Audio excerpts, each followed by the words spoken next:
শোনেন, হাওড়া জেলায় কালকে আজকে দরবারে বসে বসে আমি ইদ্রিস ভাইয়ের সঙ্গে গল্প করছিলাম মাগরিব বেলা নামাজ পড়ে। আজকে মাগরিবের নামাজ পড়ে নিয়ে দরবার শরীফ আমার ইদ্রিস ভাই বসেছিলেন, দু ভাই বসে বসে গল্প করতে করতে বললাম, ভাই কালকে একটা জিনিস ঘটেছে। কোথায়? হাওড়া জেলা আমতা। 12 জন মানুষ ইমাম সাহেবকে নিয়ে ফুরফুরা শরীফে জিয়ারত করতে আসতে চাইছিলেন। ফুরফুরায় যাব, জিয়ারত করব, দাদা পীরের মাজার জিয়ারত করব। 12 জন লোক, তার সঙ্গে ইমাম আমতা থেকে আসছে, রেডি হয়ে গেছে। গ্রামের একজন, কথা বুঝেছেন, ফুরফুরাই যাচ্ছ তার মানে অমুকের কাছে যাচ্ছ, অমুক ভাইজানের কাছে যাচ্ছ, অমুক তমুকের কাছে যাচ্ছ, নানান রকম বলে গ্রামের লোকজনকে আটকালো। আর ইমাম সাহেব জামা পরে ফেলেছে, ইমাম সাহেব জামা পরে ফেলেছে, তার গা থেকে জামা খুলে দিয়েছে। ওই লোক জামা খুলে দিয়েছে, খোল, ফুরফুরাই যেতে দেবো না। ইমাম সাহেব কি করবে? তাকে তো গোটা গ্রাম নিয়ে চলতে হয়, তাকে তো গোটা গ্রাম নিয়ে চলতে হয়। সে বেচারা জামা খুলে 10 জন গ্রামের লোক তারা এলো, ইমাম সাহেবকে আটকে দিল, ইমাম সাহেবকে আসতে দিল না। বাড়িতে এসেছে দরবারে, কালকে প্রায় 12:30-1টার সময় এসেছে। কালকে আমার দাওয়াত ছিল ভাঙড়ে বিবিরাই, কালকে গেছিলাম। কথা বুঝেছেন? 12:45টার সময় আজান হবে, আমাদের 12:45 আজান হবে। আমি ঘর থেকে বেরোলাম, মেহমানগুলো বসে আছে, বাড়িতে ছিল, একটু ফল পাকড় একটু নিয়ে মেহমানদারি করলাম।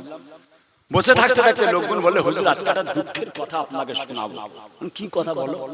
বলে, হুজুর আমরা খালি এখানে এসে ঠেকেছি, আমরা এখানে এসে ঠেকেছি, সঙ্গে সঙ্গে আমাদের কাছে ফোন এলো। কি ফোন? ওই লোকটা, যে লোকটা আমাদের ইমাম সাহেবের গায়ের জামা, ইমাম সাহেবকে বললো ফুরফুরাই যেতে দেবো না, তোমরা ফুরফুরাই যাচ্ছ দ্বন্দ্ব লাগাতে, গ্রামে অশান্তি লাগাতে। আরে কোন ভাইজান কি করছে? ওটা দাদা হুজুর দাই। কোন ভাইজান, কোন নাতিজান, কোন পুতাজান কে কি করছে, তার জন্য কি দাদা পীর দায়ী? কোন ভাইজান কি করছে, কোন চাচাজান কি করছে, কে কি রাজনীতি করছে, কে কি দলে যাচ্ছে, তার জন্য কি দাদা পীর দায়ী? খাজা বাবার মাজারে চাদর ফুল দিয়ে লাফালাফি করছে, তার জন্য কি খাজা বাবা দায়ী? ইমাম সাহেব শাস্তি দিল না, বলে হুজুর খালি আপনার এখানে বসেছি, সঙ্গে সঙ্গে ফোন এলো। কি ফোন? ওই লোকটার একটাই ছেলে 7 বছর বয়স, একটাই ছেলে 7 বছর বয়স। হুজুর এখনই ফোন এলো, ছেলেটা পানিতে ডুবে মারা গেছে, পানিতে ডুবে মারা গেছে। আমি কইছি ফুরফুরা কোনো ভাইজান নয়, ফুরফুরা কোনো হুজুরদের নয়, ফুরফুরা হচ্ছে দাদা পীরের ওসিলায় ফুরফুরা। আল্লাহর ওলির রওজা জিয়ারত করতে যাচ্ছে, তার গায়ের জামা খুলে দিয়েছে, তার গায়ের জামাটা খুলে দিয়েছে, যেতে দেব না। আল্লাহর ওলির কারামাত, কারামাতে আউলিয়ায়ে হকুন, আল্লাহর ওলির কারামাত হক, আল্লাহর ওলির সঙ্গে আদাওয়াতি করার জন্য বিচার আল্লাহ করে দেয়।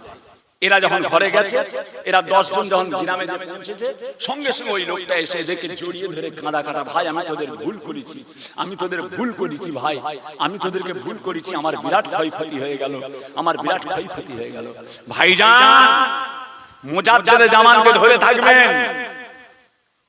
দাদা পীরের আওলাদদের মধ্যে অনেকে অনেক রকম কথা বলছে, বুঝে নেবেন। নাতি পুতা মাওলানা আলেম ওলামা, ভিতর থেকে ঘরের এবং বাইরের, ঘরের ছেলেরা এবং বাইরের ছেলেরা দাদা পীরের সিলসিলার গোড়া কাটার জন্য তৈরি হয়েছে। খবরদার তাদের কথা শুনবেন না। দাদা পীর কেবলার ওসিয়তনামা কিতাব আছে, কিতাব দেখে চলবেন। বসিরহাট আল্লামা হুজুরের কালেজার টুকরা এসেছিল, দেখলেন না? আমার আগে চলে গেলে, জান দিয়ে গেছে, মুজাদ্দেদে জামানের জন্য কালজে দিয়ে চলে গেছে, নিজের কালেজা পর্যন্ত দিয়ে গেছে আল্লামা রুহুল আমিন সাহেব রাহমাতুল্লাহ আলাইহি। বসিরহাটি কি করেনি, সব রেখে দিয়ে গেছেন। সব সিলসিলার এমন একটা জিনিস নেই যে সিলসিলার মধ্যে সেই জিনিসটা নেই, সব আল্লাহ করে কমপ্লিট করে পরিপূর্ণ সিলসিলা। দাদা পীরের সিলসিলা পরিপূর্ণ সিলসিলা। এই সিলসিলায় অন্য কারো কাছে ভিখারির মতো হাত পাততে হবে না। ওই জামাত থেকে 3টে, ওই দল থেকে 3টে, ওই দলের থেকে নাও, ওই দল থেকে টেনে নাও না। দাদা পীরের সিলসিলার আকীদা যেটা, সেটা মেনে চলবেন। কথা বুঝেছেন? আমার বাচ্চাদেরকে আমি বলে দিয়েছি, আমার বড় ছেলে পীরজাদা আলহাজ হাফেজ মাওলানা মোহাম্মদ মুজাহির সিদ্দিকী এখন কলকাতায় আরবিকে এমএ করছে, কলকাতা ইউনিভার্সিটি আরবিকে এমএ করছে। এই কোচি খবরদার দাদা পীরের সিলসিলার খেলাফ করবে না। ছোট ছেলে এবারে টাইটেল দিল, ছোট ছেলে এবারে টাইটেল কোচি খবরদার মুজাদ্দেদ জামানকে ধরে থাকবে, কোন কে কি করছে না করছে না। আমার পীর বলে গেছে মুজাদ্দেদ জামান দাদা পীর, দাদা পীর আপনারাও ধরে থাকবেন, আপনারাও ধরে থাকবেন। দিনদার ইমানদারেরা, সোনার চাঁদেরা, সোনার মানিকেরা, আল্লাহ পাক আমাদের সকলকে দুনিয়া আখিরাতে কামিয়াবি দান করেন। বাবাজিরা আমিন। আল্লাহ পাক রব্বুল আলামিনের দরবারে দোয়া চাওয়া হবে।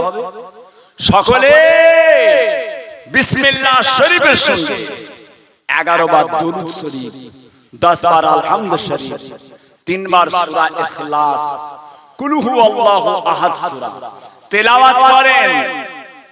আল্লাহ পাক রব্বুল আলামিনের দরবারে আমাদের সমস্ত মুরব্বিদের জন্য, আমাদের বিড়া মল্লিকপাড়া এলাকা আরম্ভ করে কুল মুমিন মুসলমান জেন ইনসান ঈমানদার আমার রাসূল পাকের সমস্ত উম্মত উম্মতি বাপ আদম থেকে এখন পর্যন্ত যত মুমিন মুমিনাত ইন্তেকাল হয়ে গিয়েছেন তিনাদের সকলের জন্য আল্লাহ পাকের কাছে নাজাতের দোয়া চাওয়া হবে। আল্লাহ পাকের কাছে নাজাতের দোয়া চাওয়া হবে। আল্লাহ সব নাজাত করে দেন, বলুন আমিন। সকলে তেলাওয়াত করেন, সকলে পড়তে থাকেন। কিছু যদি না জানেন বসে বসে সুবহানাল্লাহ সুবহানাল্লাহ পড়তে থাকেন। কিছু যদি নাও জানেন বসে বসে সুবহানাল্লাহ সুবহানাল্লাহ পড়তে থাকেন। সুবহানাল্লাহি ওয়া বিহামদিহি সুবহানাল্লাহিল আযীম, সুবহানাল্লাহি ওয়া বিহামদিহি সুবহানাল্লাহিল আযীম। আল্লাহর রাসূল বলছেন, দয়ার হাবিব বলছেন, এটা এমন একটা দোয়া কিয়ামতের ময়দানে, মাহশরের ময়দানে এই দোয়াটা যারা বেশি বেশি পড়ে তাদের নেকির পাল্লাটা আল্লাহর মেহেরবানিতে ভারী হয়ে যায়। জোরে বলুন সুবহানাল্লাহ। সুবহানাল্লাহি ওয়া বিহামদিহি সুবহানাল্লাহিল আযীম, সুবহানাল্লাহি ওয়াল হামদুলিল্লাহি ওয়া লা ইলাহা ইল্লাল্লাহু আল্লাহু আকবার। রাতের বেলা ঘুম আসছে না? এক একজন মানুষ আছে রাতের বেলা ঘুমাতে পারে, ঘুম আসতে চায়, উসকুস ইমাতা সিমাতা ইমাতা সিমাতা, একবার এই সাইডে একবার ওই সাইডে, ঘুম আসছে না। কোচির মা ঘুম আসছে না, কি হলো?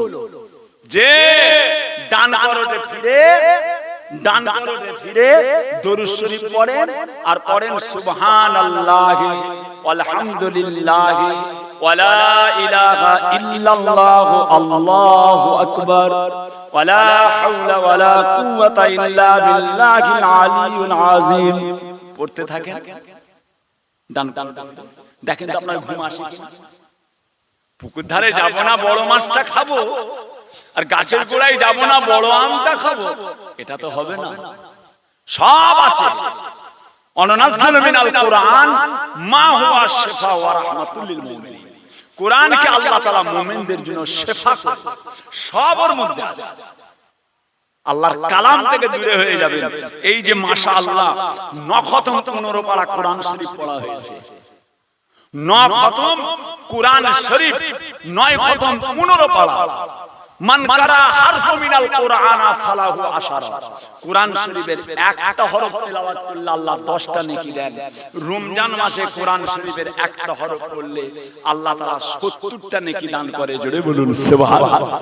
একটু খাটতে হবে বাবু, একটু খাটতে হবে। খেটেই তো বড় পীর, খেটেই তো খাজা বাবা, খেটেই তো নিজামুদ্দিন আউলিয়া, খেটেই তো কুতুবউদ্দিন কাকি, খেটেই তো কুতুবউদ্দিন বখতিয়ার, খেটেই তো আপনার পীর মুজাদ্দেদে জামান ফুরফুরার পীর আবু বকর। দাদা পীর, আমরা দাদা পীরের সিলসিলার মানুষ। খবরদার শুনে রাখেন, গত কালকের একটা কথা বলবো, একই বলবো, গত কালকের কথা আল্লাহর কসম দিয়ে বলছি। এইদিকে বসছে নাকি?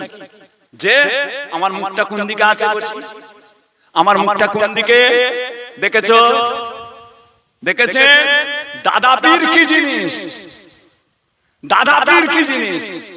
এখন কিছু কিছু আলেম, কিছু কিছু মাওলানা, কিছু কিছু পীর দাদা, এরা দাদা হুজুরের খেলাফ চলছে। এরা দাদা পীরের খেলাফ চলছে, দাদা পীরের নাতি বলছে, দাদা পীরের পিতা বলছে, দাদা পীরের আত্মীয় বলছে, সিলসিলার আলেম ওলামা বলছে, তারা শিয়াদের মতো চলাফেরা করছে, বেরলীদের মতো চলাফেরা করছে, ফকিরদের মতো চলাফেরা করছে, আলে হাদিসের মতো চলাফেরা করছে, লামুল হাবিবের মতো চলাফেরা করছে। কেন? দাদা পীরের সিলসিলায় কি কোরআন হাদিস ইজমা কিয়াস নেই? পরের কাঁধে পা দিয়ে চলতে হবে? কেন? আপনার দোকানে মাল নেই, অন্য দোকান থেকে মাল নিতে হবে? অন্য দোকানের মাল চাই, অন্য দোকানের মাল চাই, কেন আপনার দোকানে নেই? দাদা পীরের সিলসিলায় নেই? খবরদার, যারা যারা দাদা পীরের সিলসিলার খেলাফ কথাবার্তা বলছে আপনারা মোবাইলে বুঝতে পারবেন, ওয়াজ শুনলে আপনারা বুঝতে পারবেন কোথায় হিট হচ্ছে, কোন জায়গায় ঠেকাচ্ছে। খবরদার তাদের ওয়াজ শুনবেন না। সে পীর